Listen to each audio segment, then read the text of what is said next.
Creating private name servers at Hostgator. This demo assumes you have a domain name registered through Hostgator and starts from their home page.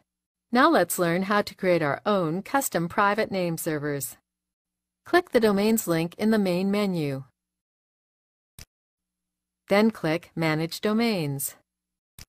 Enter your email address and password, then click Login.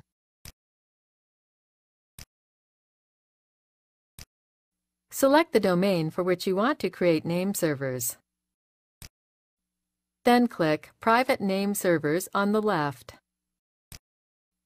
Enter the new name servers and associated IP addresses. Then click Save Name Servers.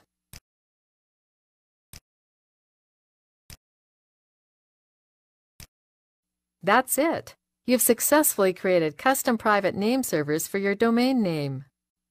Please note that it could take up to 24 hours for your new private name servers to propagate and be recognized across the Internet.